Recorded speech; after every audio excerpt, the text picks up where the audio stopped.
आपला उद्धार करेल असा साधू भेटणं दुर्मिळ आहे. हे दुर्लभ जी दातारा, हे दुर्लभ जी दातारा.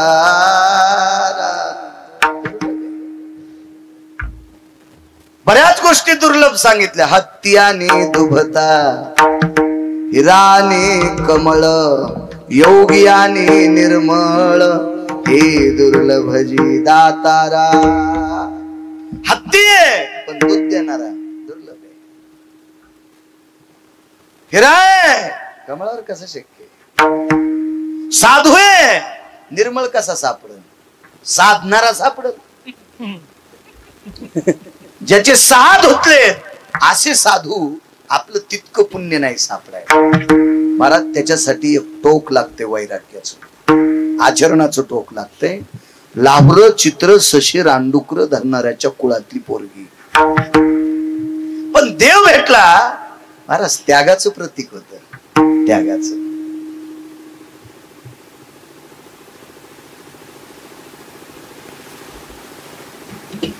लग्न ठरलंय. परवाला लग्न आहे. उद्या हळदीचा कार्यक्रम आहे. हळदीच्या कार्यक्रमासाठी एक इतीत कानाचे काळे ठिक्कर कमरा इतके बोकडे 50 आणले होते. हळदीच्या कार्यक्रमाला इतीत कानाचे बोकडे. तसे तर जास्त असतील पण मी अंदाजे 50 म्हणायचो. आघोरी पद्धत. जाऊ द्या त्या काळात माणसं आज्ञेनी होते. चुका करत असतील नवल नाही. काल परवा एक जणाच्या हळदीच्या कार्यक्रमाला 14 मुली नाचत होत्या. 14. ज्याच्या हळदीत जर मुली 14 नाचण्यासाठी बोललेल्या असतील तर खरंच त्याची हळद पिवळी राहील का. खरंच त्याचा पुढचा संसार गोड होईल का. ही ज्ञानोबराय तुकोबरायनं सांगितलेली परंपरा आहे का आपल्याला. आपल्याकडं पैशाचा माज झाला, प्रचंड पैसे झालेत असं आपल्याला वाटतंय आणि त्या पैशाचा माज महिना आपण ज्ञानोबराय तुकोबरायला आवडणार नाही अशा ठिकाणी पैसे खर्च करतो. नाही तर आपली संसार चुकीचे होणार. कल्पना करू नका. ज्या बाजेला ढेकणे आहेत का त्या बाजावर सुखाची झोप लागतच नसती. ज्या बाजाला ढेकणे आहेत का त्या बाजावर सुखाची झोप लागतच नसती. गटाराच्या बाजूला अंथरून टाकल्यावर त्या गटारातली मच्छर सुखानं झोपूच देत नसती.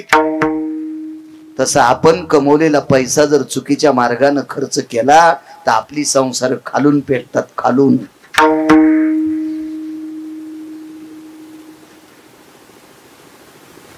परवाला याच्याही पलीकडचं दुर्भिक्ष.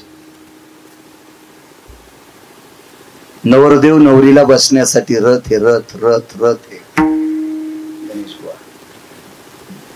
आणि त्या नवरदेव नवरीच्या पुढे नाव सांगू शकत नाही कोण बलील ते नाचायला.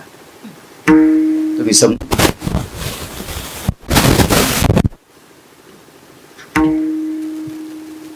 कॅमेरे चालू नसते तर अजून सांगितलं असतं.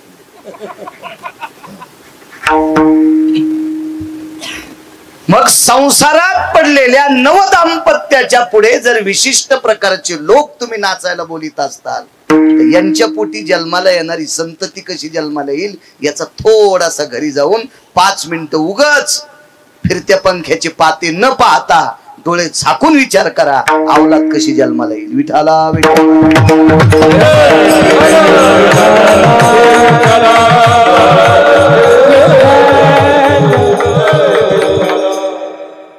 महाराज प्रपंचाच्या सुरुवातीचा विधी आहे नारायण पूजा. भगवान विष्णूची पूजा. प्रपंचाची सुरुवात आहे. आपल्याकडे देवदेवतेचे दर्शन घेऊन प्रपंचाला सुरुवात करतात. याच्या पलीकडे सांगू. हा संपूर्ण विधी आटपल्याच्या नंतर वाण देण्याचा कार्यक्रम असतो. वाण कशाला म्हणायचं. त्या नवरदेवानं आपल्या भावकीतल्या प्रत्येक देवाऱ्याचं दर्शन घ्यायचं आणि त्याच्या पत्नीला सांगायचं, प्रिये पडीत पाया, हे लहान्या काकाचा देव्हार आहे, हे मधल्या काकाचा देव्हार आहे, हे मोठ्या काकांचा देव्हार आहे, त्या मुंडातल्या आजोबांचा देव्हार आहे, त्या अमक्या अमक्या घरातला देव्हार आहे, दर्शन घे. आणि त्या देव्हाऱ्यातल्या देवांचं दर्शन घेत त्या घरात जेवढी ज्येष्ठ माणसं आहेत तेवढ्यांचं दर्शन घेऊन, म्हणजे गावातल्या प्रत्येक प्रतिष्ठित वयस्क व्यक्तीचं दर्शन घेऊन, सगळ्यांचे आशीर्वाद घेऊन प्रपंचाला सुरुवात, याला वाण देण्याचा कार्यक्रम म्हणतात. माणसं शिकलेली नव्हती सज्जनांनो. मला असं वाटतंय जुन्या काळात शाळा कॉलेज नव्हती, पण एकाही रस्व दीर्घ इतकं चुकीचं वागणारी माणसं नव्हती. काय जीवन आहे महाराज शबरीचं. इथीत कानाची बोकड, लालजरट डोळ्याची बोकड, कमरे उडाली बोकड, वासनेनं मस्ताडून गेलेली बोकड, वासनेनं मस्ताडून गेलेली बोकड.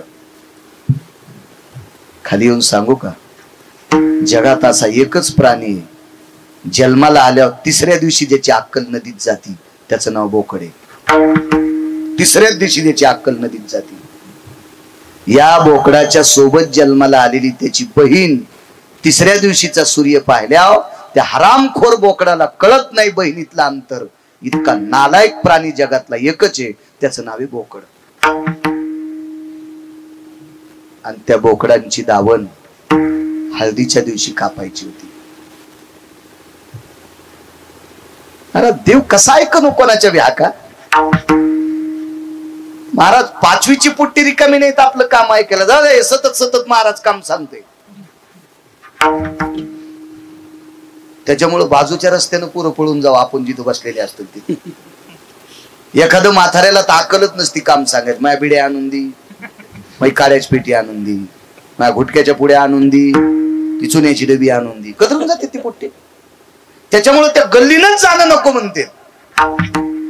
5वीचा मुलगा, 5वीचा. महाराज तुम्हाला आणि मला इथं किती दिवस ठेवायचंय आणि कोण्या दिवशी मळ्यात नेऊन पेटवायचं. ज्याच्या हातात आहे त्याला जगाचा पाप म्हणतात. तो रिकामा आहे तुमची आमची काम ऐकायला. पहा कोणाचं ऐकतोय.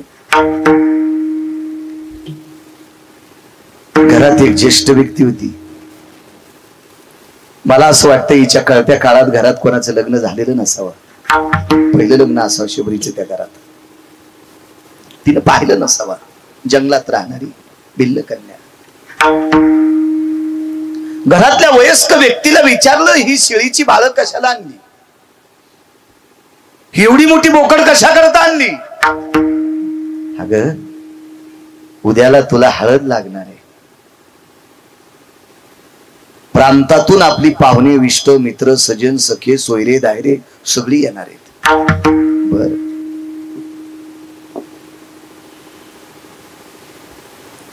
त्या पाहुण्यांच्या स्वागता करता बोकडांची मेजवानी आहे. तर्कशास्त्राचा सिद्धांत आहे, शबरीला बोकड पाहिल्यावर वैराग्य झालं.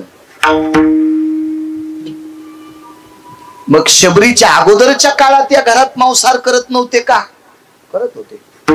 सिद्धांत आहे, विचारू शकेल प्रश्न कोणीतरी. श्रुतीचा सिद्धांत आहे.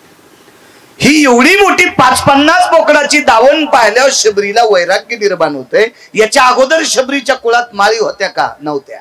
नव्हत्या. दिसेल तो पक्षी मारणे, दिसेल तो पशु मारणे, त्याची हत्या करणे आणि उदरभरणा करता त्याचा मांसाहार करणे हा नित्याचा नियम होता. पण शबरीने विचार केला, मी लग्न केल्याच्या नंतर जर इतकी बोकड माझ्यासाठीच कापायची असती तर एवढ्या बोकडांच्या हत्येचं पातक माझ्या डोक्यावर पडेल.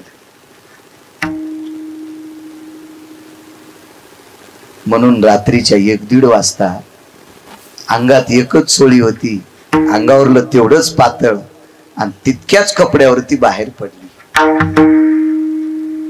काय त्याग असेल महाराज जीवनात, किती मोठा त्याग. हल्ली जर लग्न जमलं ना, काय कीर्तन सांगा, लोक मलाच म्हणतील हाच पांचटे. इतकं सांगायची काय गरज आहे बाळू महाराजांना? महाराज कीर्तनात सांगा वाटत नाही इतका पांचटपणा हल्ली चालू आहे.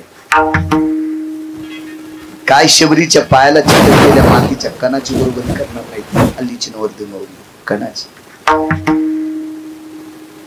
शबरी एवढी सुंदर होती.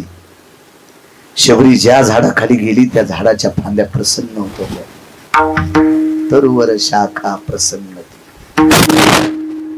झाडाच्या फांद्या प्रसन्न लहरी देत होत्या. एवढं सौंदर्य होतं. सौंदर्य कोणाच्या बापाची जहागिरी नाही. असं कधी तुम्हाला माहित झालंय का आमक्या जातीतले लेकरं सुंदर जन्माला येतात? नाही. ती काय तुमच्या आमच्या बापाची जहागिरी नाही. अति सुंदर कन्या, अति सुंदर.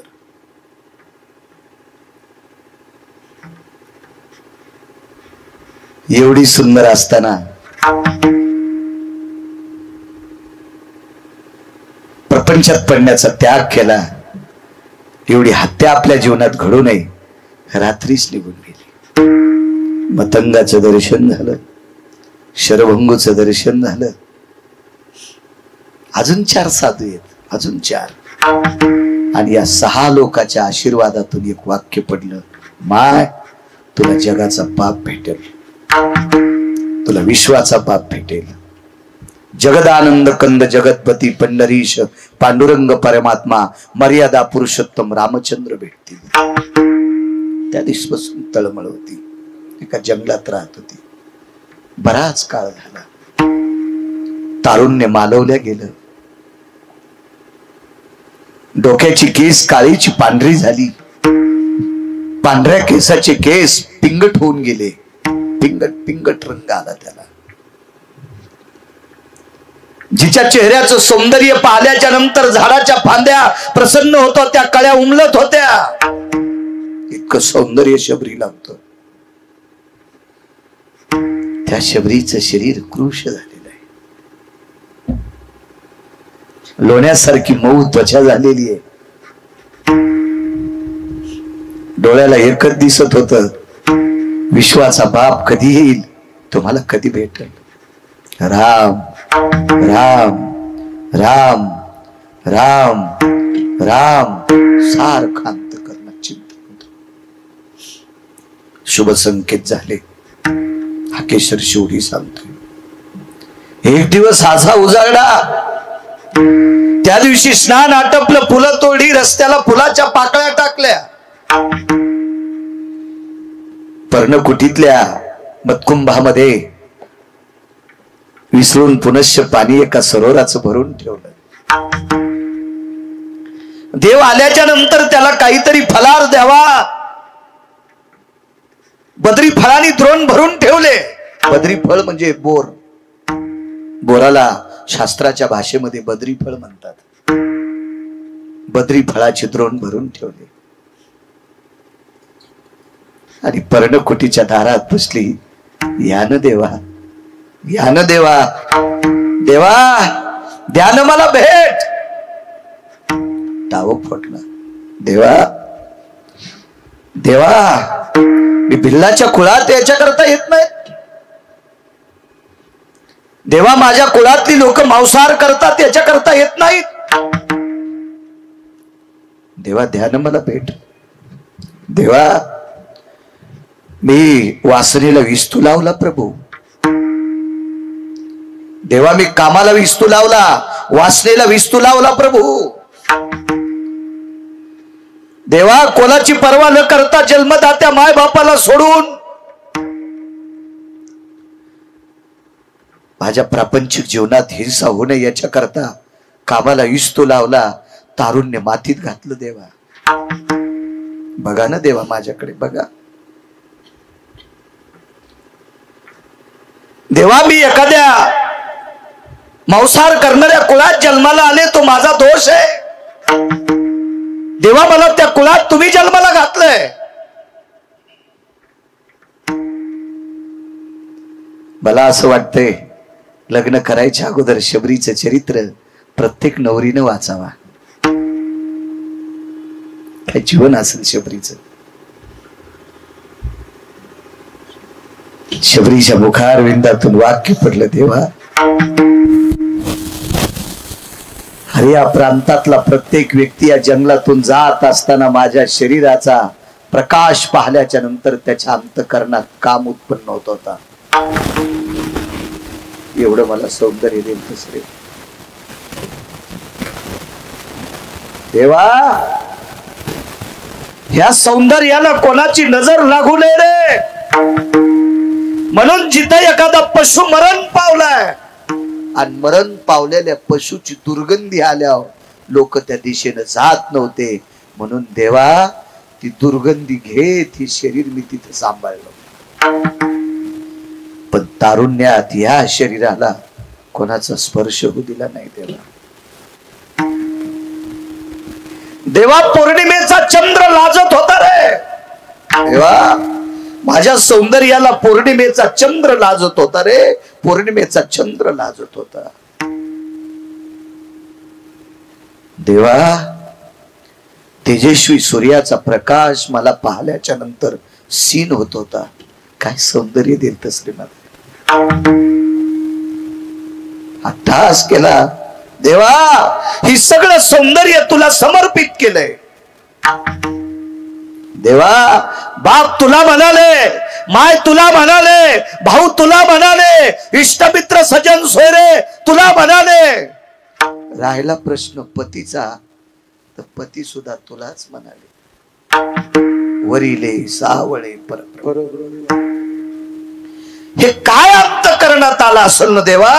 हे फक्त मी तुलाच म्हणाली, तुलाच म्हणाली. ऐक ना देवा. देलं रे भेट प्रभू देलं. करी या गरीबाच्या लेकरावर दया देवा कर रे.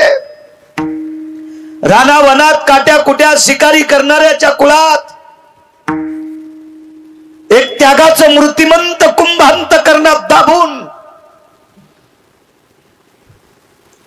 विषयाला कचा कचा तुडून कामाला पेटून दिलं रे देवा. आणि तुझं भजन करीत फिरले. तुझ्या नामाचा प्रचार केलाय. तुझ्याच नामाचं बी पेरीत राहिले. तुझ्याच नामाचं. श्रुती सांगते ही शबरी देवाला हाक मारित होती ती किती पवित्र होती. ज्या रस्त्यानं शबरी चालली, शबरीचे पाय ज्या रस्त्यावर पडले, त्या पावलं जिथं उमटले त्या पावलावरची माती जर उचलली तर ती माती सुद्धा राम राम म्हणत होती. शबरीचं शरीर राममय किती झाला असेल. इतकी निष्ठा देवावर होती, इतकी निष्ठा. व्याकुळ झाली आणि शुद्ध अंतकरणाने हाक मारली. हे राम हे राम हे राम. महाराज दोन चार शब्द तोंडातून पडतात न पडतात तेवढ्या अवकाशात जगाचा पाप दारात आलाय. विश्वाचा पाप दारात आला. गदगदून पायाला मिठी मारली. गदगदून. इतकं प्रेम आनंद अश्रू बाहेर आले आणि विश्वाच्या मालकाच्या पायावर डोळ्यातले अश्रू, डोळ्यातल्या पाण्यानं जगाच्या बापाचे पाय धुतले. काय दिलाय महाराज देवाची. देवाला हाक मारल्याच्या नंतर शबरी करता जगाचा पाप आलाय. म्हणून मालक पहिल्याकडे येत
अविनाश आणि वर्षा श्रावणी, अविनाश आणि श्रावण, मला शबरीच्या पायाला चिटकलेल्या मातीची बरोबरी मी सुद्धा करू शकत नाही. ते कशी करते तिच्या, पण एक सोपानराव, एक या दोघांना विनंती करेल, 24 तासापैकी दिवसात 5-5 मिनिटं विटेवरच्या मालकाला देत जा. धावत जरी या दोघांसाठी नाही आला तर यांच्या अडचणी दूर करण्यासाठी जरी पावला तरी काम संपलं.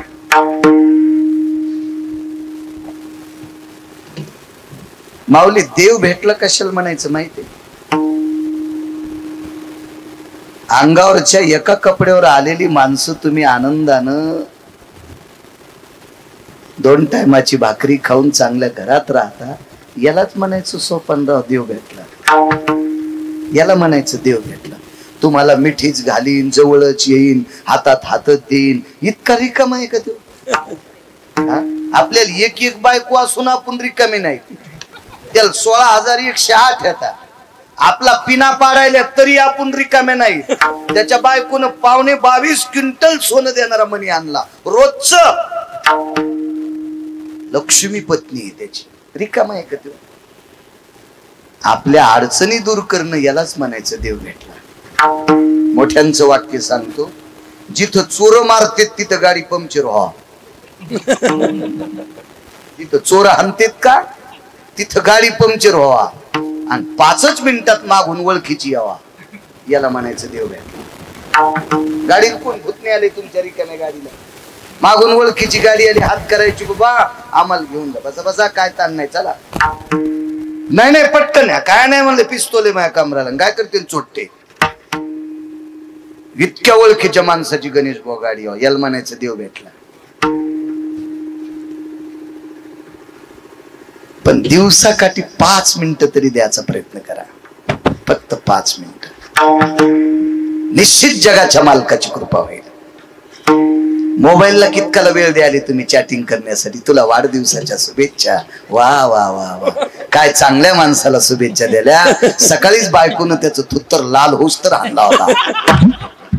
ज्याच्या बायकोनं गालाची कातडीने घुस्तर हाणलाय आणि त्याला तुम्ही वाढदिवसाच्या शुभेच्छा द्याला, ते लोन जर तुमच्याकडे आलं तर टाळू शेकुस्तर बायको हानीन. मला असं वाटतंय हाच टाइम आपण जर हरिपाठा करता दिला, हाच टाइम एखादा ग्रंथ वाचना करता दिला, हाच टाइम 5 मिनिटं जप करण्यासाठी दिला, हाच टाइम आपल्या नातवांना 1-2 शिकवण्यासाठी दिला, हाच टाइम आपल्या नातवांना बाराखडी शिकवण्यासाठी दिला, हाच टाइम आपल्या नातवांना विषडी शिकवण्यासाठी दिला, तर आपले ते हिरे मोठे होतील. भंगिरायला टाइम देऊ नका. द्यायचा असेल तर रक्ताच्या नात्यातल्या लोकांना टाइम द्या, द्यायचा असेल तर दिन दुबळ्यांना टाइम द्या, आणि द्याची धमकच असेल तर देवाच्या भजना करता टाइम द्या. हरामखोरासाठी 1 मिनिट देऊ नका. विठाला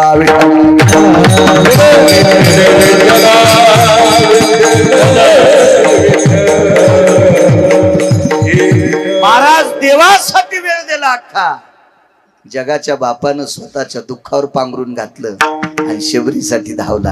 हा केसर शिवली. देवासाठी वेळ द्या. संसारातल्या लोकांनी निश्चित आपल्यावर ते उणीवता जे काही अडचणी असतील ते भागवण्याचा प्रयत्न करेल. फार श्रीमंताची मुलगी होती, एका फार मोठ्या श्रीमंताची मुलगी.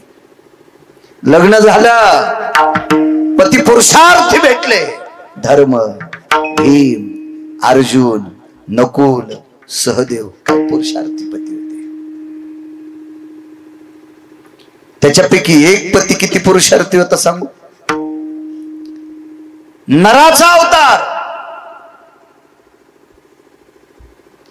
अर्जुनाच्या वक्षस्थळावर स्तन नव्हते. आपल्याला खोटे कहत नाही आहेत, अर्जुनाला नव्हते. नर नर नर नराचा अवतार पती. कोण धर्म? पृथ्वी ज्यांच्या रथावर प्रेम करते, इतका निष्ठावंत इमानदार राजा, ज्याच्या रथाची चाक घासू नये इतकी निष्ठा. खुर्चीवर नव्हती, जनतेवर होती. खुर्चीवर तर कोणी करीत, आणि आपण खुर्चीवर निष्ठा करणाऱ्याच्या मागे येत. जनतेवर निष्ठा करणारा राजा रयतेचे राजा छत्रपती शिवाजी महाराज.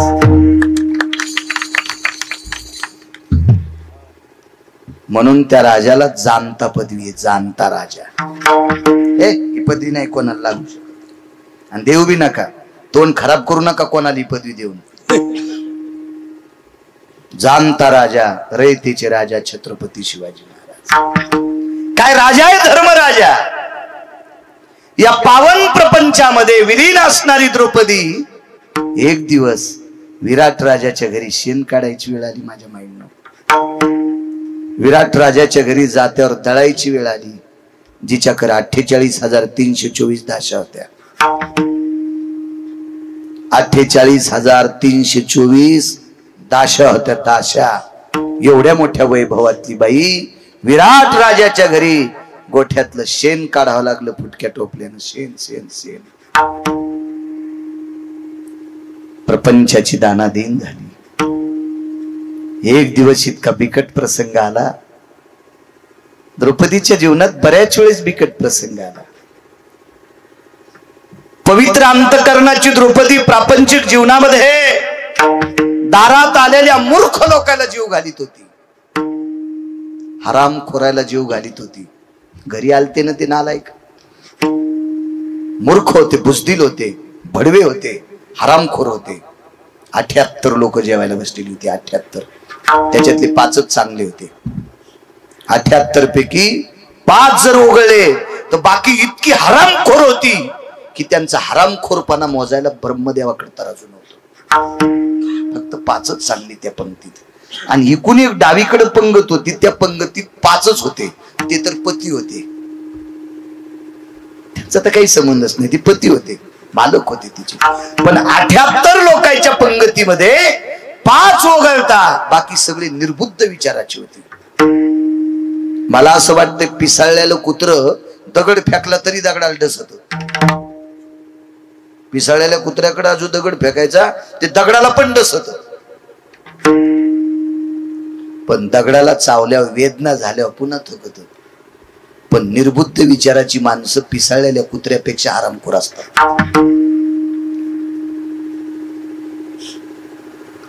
त्याच्यापैकी 78 लोक होती, 5 वगळता.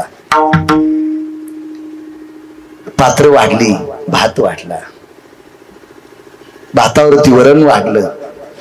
तुपाचं बघ, तांब्याच होता तूप वाढायला. तो तांब्या, ते बुटक, ते मोठं वगराळ त्या बकेटात बुडवलं. आणि 78 लोकायला 5 सोडून दिले. म्हणजे ती चांगली होती माणसं 78 पैकी.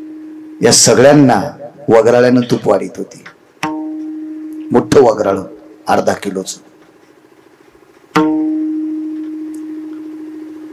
पुढची 5-7 लोक तूप वाढायची राहिली. तेवढ्या अवकाशामध्ये चोळीची गाठ सुटली.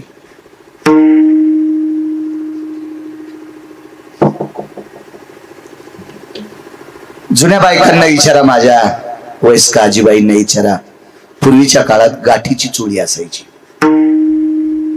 गाठीची चोळी ती ठराविक टेलरला शिवता येत होती. जुन्या बायका घरीच ती बोटावर फाडून द्यायच्या. जुन्या काळातला टेलर तिला लाग लावायचा. लाग चोळीची, त्या माऊलीला चोळी ती त्या लागावर बसायची. लागावर तो लाग जर तिरपट झाला चोळी येत नव्हती. गाठ इकडे जायची, गाठ तिकडे जायची. इतका शिस्तीत टेलर लागायचा. आता जो टेलर 5-5 हजार रुपये ड्रेस शिवायला घेतो का, त्याला चोळी शिवता येत नाही. कारण चांगलं करण्यासाठी लय चांगलं वागावं लागतंय. हे गुंडियान, बटनन, टचनन, फचनन, पियानन, गिनान, क्या त्या पिनान, काय स्टॅपलरन, हे तर कोणी यडगळायला येईल. लागाची चोळी फक्त जुन्या काळात ज्याची लायकी जमिनीवर होती त्यालाच येत होती. ती चोळी द्रौपदीला. चोळीची गाठ 2. वरची गाठ सुटली. द्रौपदीचं अंग चाचरलं. डाव्या हातात तुपाचं बकेट आहे, उजव्या हातामध्ये तुपाचं वगराळ आहे.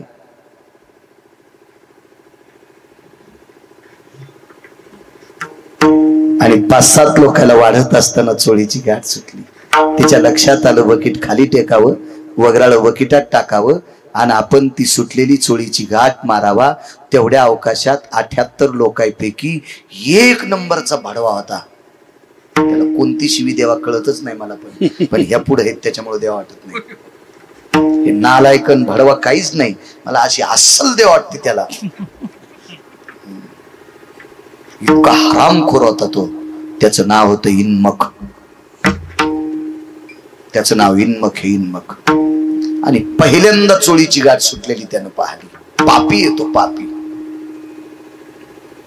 तुम्हाला एक सांगू का, माणसाच्या जीवनातला परमार्थ कधी संपत असतो, माणसाच्या जीवनातलं पुण्य कधी संपत असतं, माणसाच्या जीवनातला सदाचार कधी संपत असतो, माणसाचं चारित्र्य कधी मातीत जाते, माणसाच्या जीवनातला चांगुलपणा कधी जळून जातो.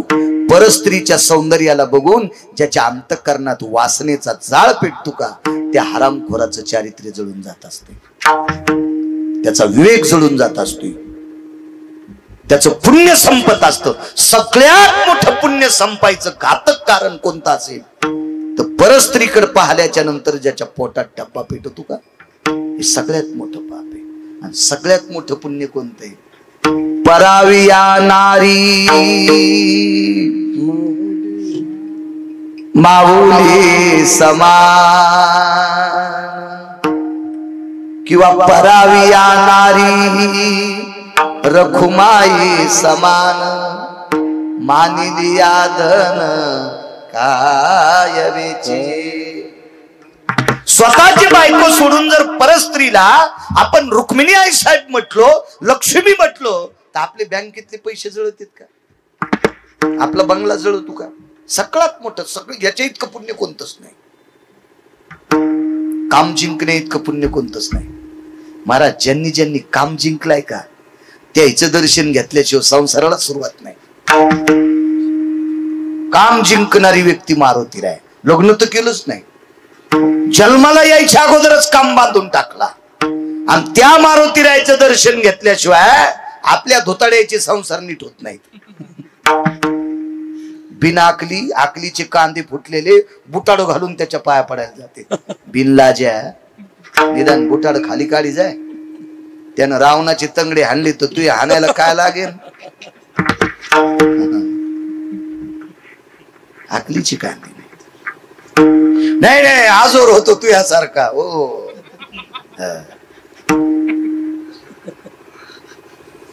ज्याला 80,000 बायका होत्या त्याला आपतू हाणले, तुला काय काल परवा एक कुरकुंजी भेटली. 4-2 वर्षाला तुझ्या बरगड्या चट उघड्या होत्या. मारुतीला म्हणतो आजोर होतो तू यासारखा. रूम न टाकीन डोक्यात. ज्यानं काम जिंकलाय त्याचं दर्शन घेतल्याशिवाय आपल्या प्रपंचाला सुरुवात नाही. यश नाही आपल्या संसाराला. काम जिंकणं गरजेचं आहे. इन्मक हरामखोर होता. इन्मखानं शकुनीला सांगितलं. शकुनी पापी होता. एक सांगू का तुम्हाला, आपल्या नात्यातली माणसं जर अनिष्ट असतील, नष्ट असतील, दुराचारी असतील तर त्यांना टाळायचं. ते श्रीमंत असले तरी टाळायचं. महाराज, गांधारीने एक चूक केली. गांधारीचे 100 पोरं मरण्याचं कारण तिचा सक्का भाऊ होता. गांधारीला माहित होता आपला भाऊ नालायक आहे, आपला भाऊ पंचट आहे, तरी पण भावाचा पुळका ठेवला आणि भाऊ तिनं तिच्या घरी सांभाळला.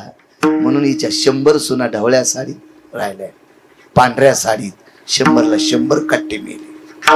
इतका शकुन्या नालायक होता. गांधार देशाचा राजा होता. इन्मकानं सांगितलं, राजन देखो भला. इन्मक आधीच राखेल होता आणि शकुन्या इस्तू होता. इनमक राखील आणि शकुन्या इष्टो होता. आणि या इष्ट्याला सांबर करणारा दुर्योधन होता. आणि दुर्योधनाला आपलं केलं वार म्हणले. एक नंबरची चोळीची गाठ सुटली होती. वहिनी वाढा. महाराज जिनं स्वतःच शरीर सूर्यप्रकाशाला कधी दाखवलं नाही, काय इज्जतदार माऊली असलो, काय पवित्रता होती आपल्या संस्कृतीमध्ये. एक सांगू का माझ्या माईंनो, साड्यावाल्यांनो, कधी कधी लुगड्यावाल्या जुन्या मथारीकडे बघा. आधा कदा जर घरी पाहुणा आला आणि त्या पाहुण्याच्या देखता जुन्या काळातल्या माथारीला जर चहा दिला तर ती माथारी त्या पाहुण्याकडे तोंड करून चहा पेत नाही, ती भिंतीकडे तोंड करून चहा पेती. ही पवित्र महाराष्ट्राच्या मातीतल्या स्त्रीचा दर्जा आहे. बघा बघा बघा जुन्या काळातल्या मावल्यांकडे बघा, काय शिस्त, काय वैचारिक पातळी. महाराज माझ्या लहानपणी आज सुद्धा आज आज आज आज माझं वय 42-43 आहे, पण माझ्या सानिध्यातल्या 5-7 म्हाताऱ्या माझ्यापेक्षा 1.5 पटीनं त्यांच्या मुलांची वय आहेत.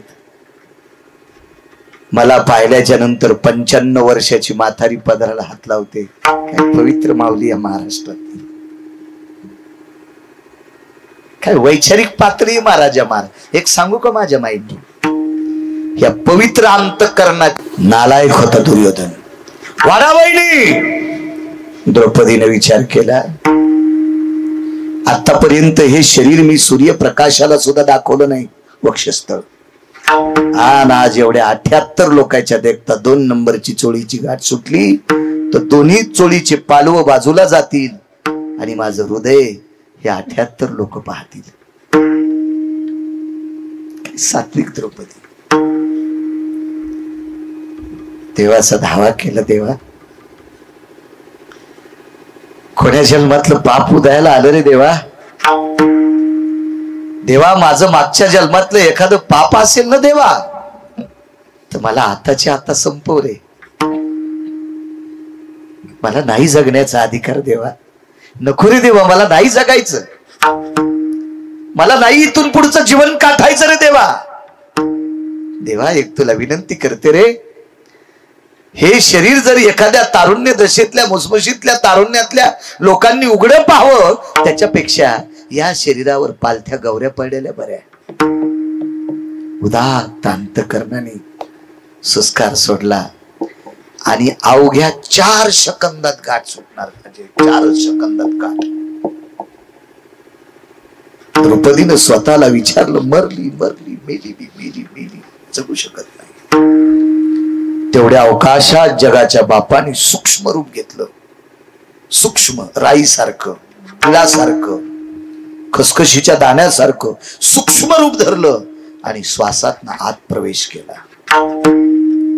2 हात द्रौपदीला पुरवतच होती. एका हातात तुपाचं बकीट होतं, एका हातात तुपाचं वगराळ होतं. पाप्यांना वाढत होती आणि चाचरत होतं. 2 नंबरची चोळीची गाठ 2 सेकंदात सुटणार आहे. तेवढ्या अवकाशात श्वासातनं प्रवेश केला आणि स्वतः देवाचे 2 हात तयार झाले. 2 हातानं तूप तर वाढतच होती, पण देवाना आत प्रवेश केल्यावर 2 हात पुन्हा तयार झाले आणि ती चोळीची गाठ मारली. म्हणून मालक पहिल्याकडे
महाराज शबरी करता धावला,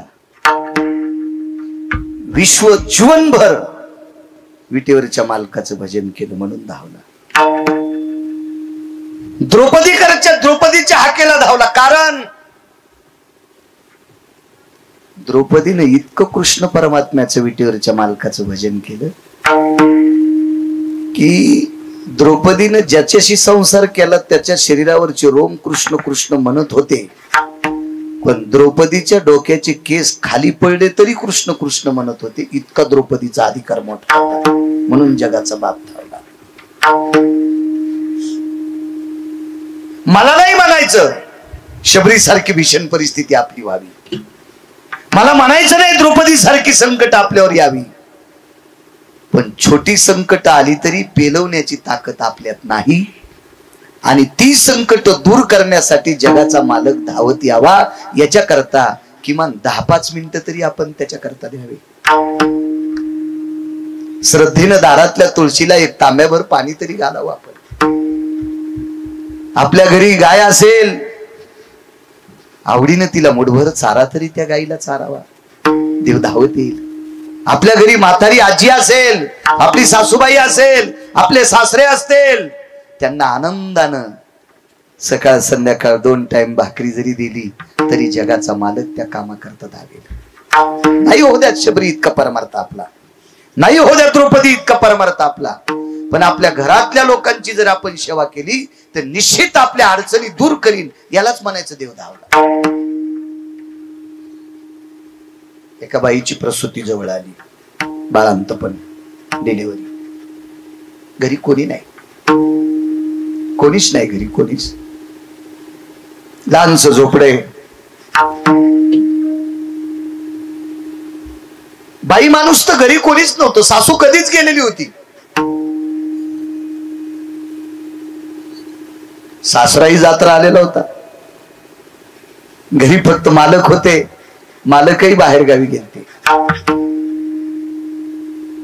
सकाळची वेळ आहे, स्नान आटपलं, दारातला सडा झाला, तुळशीला पाणी घातलेलं होतं. घरात एक देवाचं अधिष्ठान म्हणून लाकडाचा ठोकळा टेकलेला होता, त्याच्यावर रोज एक ताजी मंजूळ ठेवायची आणि एक बुक्याचं बोट तिथं लावायचं. विटेवरचा मालक म्हणून त्याच जागेचं दर्शन घ्यायचं.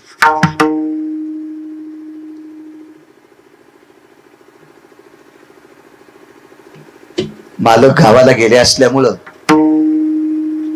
मालकाकडे एक गल्ली झाडायचं काम होतं, ती गल्ली सुद्धा झाडून आली.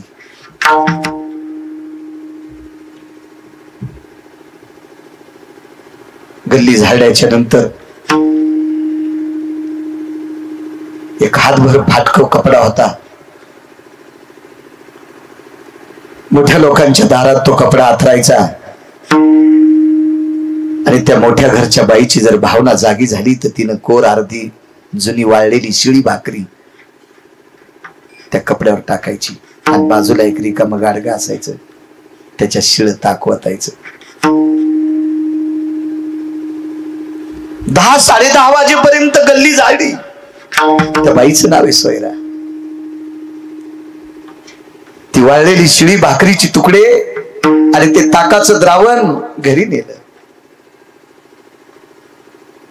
खापराची झाकणी, त्या झाकणीमध्ये ताक ओतलं, शिळ्या भाकरीचा एक तुकडा टाकला, त्याच्यावर एक तुळशीचं पान टेकलं. ताक, शिळ्या भाकरीचा तुकडा आणि तुळशीचं पान, ती खापराची झाकणी तिथे टेकली, पाणी फिरवलं. जेवा देवा, देवा जेवा.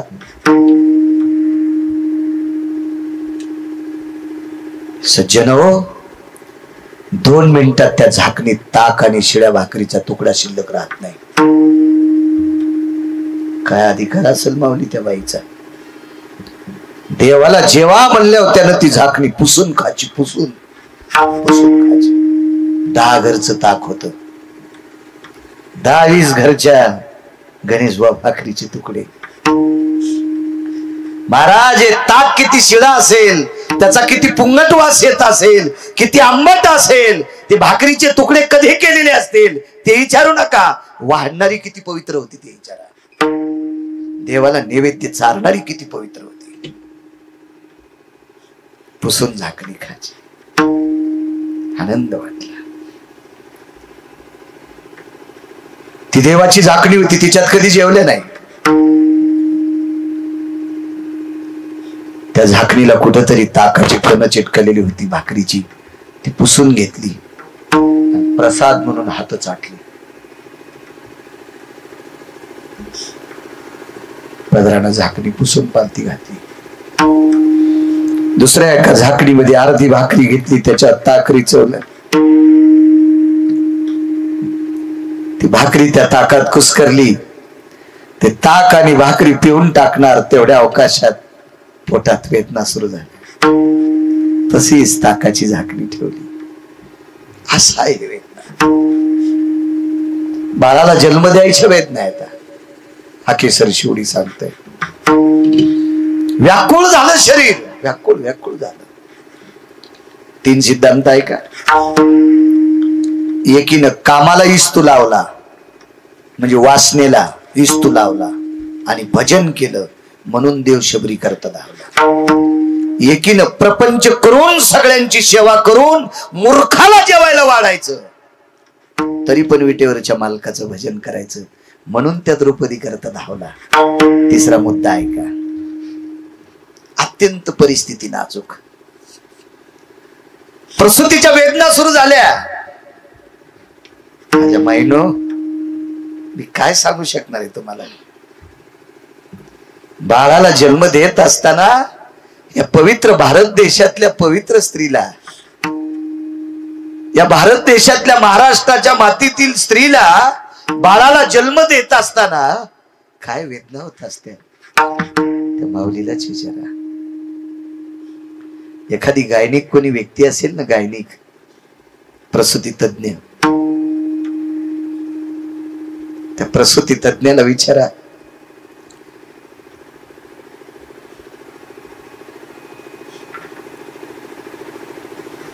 जीवसाची वेळ तरी पण त्या माऊलीच्या अंतःकरणात आपलं बाळ वाचावा, हे एखाद्या वैद्यकीय क्षेत्रातल्या गायनिक डॉक्टरला विचारा. मला कधी कधी जालना हॉस्पिटलला जाण्याचा योग येतो डॉक्टर हुशे साहेबांकडे. आदरणीय सौभाग्यवती अंजली ताई हुशे साहेबांच्या धर्मपत्नी गायनिका आहेत. कधी कधी असे काही किस्से ऐकायला भेटतात. महाराज, शक्य नव्हतं, ती आई वाचणं शक्य नव्हती, ते बाळ वाचणं शक्य नव्हतं, प्रयत्न करत राहिलोत, परमेश्वरानं वेच दिलं, ती आई वाचली, ते बाळही वाचलं. काय दुःख असेल त्या आईला.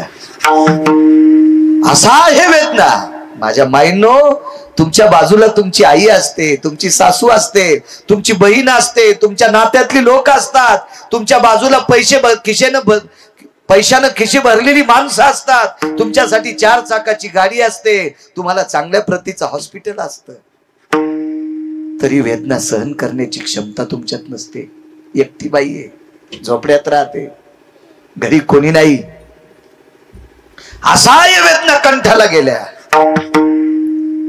देवा देवा, अरे मला जरी मारलंस तरी मार रे, पण पोटात निष्पाप आहे, याला सुखरूप जन्माला घाल. धाव रे देवा, धाव म्हटल्याबरोबर देव आला. आवाज दिला, चोखा. पोटाला हात लावून वाकत वाकत गेल्या आणि झोपड्याचा ताटवा उघडला. समोर भारदस्त फेटा घातलेला, पांढरी शुभ्र धोत्रा असलेला, चमचम चमकणार पांढर शुभ्र, चंद्राच्या प्रकाशाला लाजवीला असा सुंदरसा सदरा आहे, खुरखुर वाजणारा बूट आहे, आकड्याची काठी आहे. काय तो जगाचा पाप आहे. पाहिल्याबरोबर मान खाली घातली. मालक, धनी घरी नाहीत. धनी म्हणजे नवरा, आणि विश्वाच्या बापाला मालक शब्द वापरला. मालक, धनी घरी नाहीत. ताटवा लावून घेतला. 5-10 मिनिटांना आक्रोश केला, देवा धाव रे माय बापा. माणसाच्याच रूपात आला, रूप बदलून टोपी घालून आला. चलता येत नव्हतं. बसत बसत ताटव्या उघडा. धनी घरी नाहीत माय बाप. देवानं विचार केला, हाक मला मारते आणि मी दारात गेल्याच्या नंतर नवरा घरी नाही म्हणते. असं 2-3 वेळेस झालं. एकदा तर सरकता येत नव्हतं. लुणगळत लुणगळत त्या ताटीपर्यंत गेल्या आणि त्या झोपडीचा ताटवा उघडा आणि गोड हत्त करण्यानं सांगितलं, माय बाप धनी घरी नाहीत, धनी घरी नाहीत. याच्यातलं काय घ्यायचं सांग का माझ्या माईनं. भाळांत पण करण्यासाठी घरी नाही कोणी. तितके असहाय्य वेदना, हजारो इंचू चावावा इतका त्रास ज्या माऊलीला होत होता, तरी पण त्या माऊलीनं नवऱ्याला धनी म्हणावा, धनी म्हणावा, धनी म्हणावा, हा तिचा पुण्याचा पुरुषार्थ होता. आपण थोड्याशा चुकासाठी नवऱ्याला नाव ठेवता. थोड्याच्या सुखासाठी याच्या संसारात कवडीची अक्कल नाही असं म्हणता. याच्या संसारात एका तिळा इतकं सुख नाही असं सरळ सरळ म्हणता. कसा स्त्रीत्वाचा पुरुषार्थ आपला लाभेल. कुठे या बाईचा त्रास. मला नाही वाटत घरातल्या लोकांना नाव ठेवल्यावर महादेवाला तुम्ही 35 घागरी पाणी जरी टाकलं तर महादेवाच्या गोळ्याने संपल्या बाई तुमच्याकडे पाहता. घरातल्या लोकांना नीट बोलत नाही, महादेवाला घागरी पहाटच रिचवायली. सासू सासऱ्याला टायमाला भाकर नाही आणि पांडुरंगाला मंजुळा वाहली. रिकामा नाही पांडुरंग, रिकामा नाही, रिकामा नाही, रिकामा नाही. नाटक करायचीच नाही. ह्या नवरदेव नवरीला सांगेल, नका काही करू रे, नका काही करू. काय नाव आहे त्या मुलाचं? अविनाश. ते अरुणराव सोपानराव बैठकीत भेटले. म्हणले, महाराज माझ्या आईचं काहीच नाही दुखलं. एखादी वस्तू हरपाव तशी माझी आई गेली, माझ्या अंतकरणातून आई निघत नाही. महाराज हजारो पंढरपूरच्या वाऱ्या केल्या, इतकं पुण्य हे शब्द वापरणं. आपल्या आईविषयी, आपल्या बापाविषयी इतकी अस्मिता ठेवणं, हे वाऱ्या हजारो केल्याचं पुण्य प्राप्त होते. जितकं प्रेम अरुणरावाचं त्यांच्या आईवर होतं, अविनाश तितकंच प्रेम तू तुझ्या आई वडिलांवर ठेव. तुला कोण्याच महाराजाच्या पाया पडायची गरज नाही. आपल्या आई वडिलाला अंतर देऊ नकोस. तुला विटेवरच्या मालकाच्या पाया पडायची गरज नाही. मालक तुझ्या करता धावत येईल. घरातल्या लोकांचा आदर केला की काम संपलं. महाराज चौथ्यांदा कासावीस झाली. ओरडावं कोणासाठी, ओरडावं कोण धावत येईल म्हणून पदराचा गोळा केला आणि बाहेरल्याचा आवाज जाऊ नये म्हणून तोंडात पदराचा गोळा घातला. बुक्साबुक्शी रडत होती. विश्वाच्या मालकाच्या नंतर लक्षात आलं, देव चतुर, देव चतुर, जाणून अंतर्वर्त तसे. माझी गरज आहे पण पुरुषाच्या रूपात नाही, स्त्रीच्या रूपात. माझ्या माईनो त्या चोखोबरायच्या पत्नीसाठी जगाचा बाप साडी नेसलाय, साडी नेसलाय. भारदस्त पितांबर नेसलाय. कपाळ भरून कुंकू लावलंय. कपाळाच्या पुढे इंच अर्धा इंच पदर घेतलेला आहे आणि एका स्त्रीचं रूप घेऊन हाक मारली, चोखोबाची बहीण झाला सारंग, वैनी उघडा दार. घासत घासत तिथपर्यंत आल्या. दार उघडलं. हालात वंस ताटवा लावला. कृपा कटाक्षीने आलेली.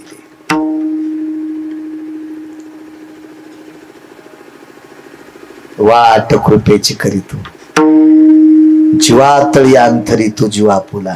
आळंदीतल्या मालकांचं वाक्य. महाराज त्याच्यावर निष्ठा ठेवली की कृपेची वाट करतो. जीवातळी अंतरी तू जीवा पुला. स्वतः बाई झाला. मला सांगा, इथं बसलेल्या कोणत्याही माणसाला जर अजय 10 लाख रुपये दिले आणि त्याला सांगितलं माऊली तालुक्यात 1 महिन्यावर लुगडं नेसून फिरा. ते म्हणला मरण, भाकरी नाही खाला भेटल्या तर तसाच वारं पिऊन मरण, पण साडी नेसणार नाही. कोण माहितीये? तुम्ही आणि मी. महाराज जगाचा बाप 27 दिवस लुगडं नेसला. 27 दिवस हात मारल्याबरोबर हाकेसर शिवडी. पण कारण आधी ऐका. कारण पुण्य कोणतं होतं बाईकडं? काय पुण्य होतं त्या बाईकडं? या नवरदेव नवरीला एकच सांगेल, घरातल्या वयस्क लोकांवर प्रेम करा. एक सांगू का राजू, तुम्ही केवढं जरी काम करून आले, आपली म्हातारी आजी असेल, म्हातारी आई असेल, म्हातारी बाबा असतील, वडील आल्यावर इतकंच म्हणायचं, आई जेवलीस का? न खाताच पोट भरतो. दादा तुम्ही जेवलात का? त्याचं रूप भरून येतंय, देवा मला काय मुलगा दिलास रे. माझी सकाळ संध्याकाळ दखल घेतो, काम करून भागून आला तरी मला जेवलात का म्हणतो. त्याचा आनंद आकाशात मावत नाही. लहान लेकराचं जीवन आणि म्हाताऱ्या माणसाचं जीवन सारखं असतं. लवचिक अंतकरण असतं, कागदासारखं मऊ हृदय असतंय, कपड्यासारखं मऊ हृदय.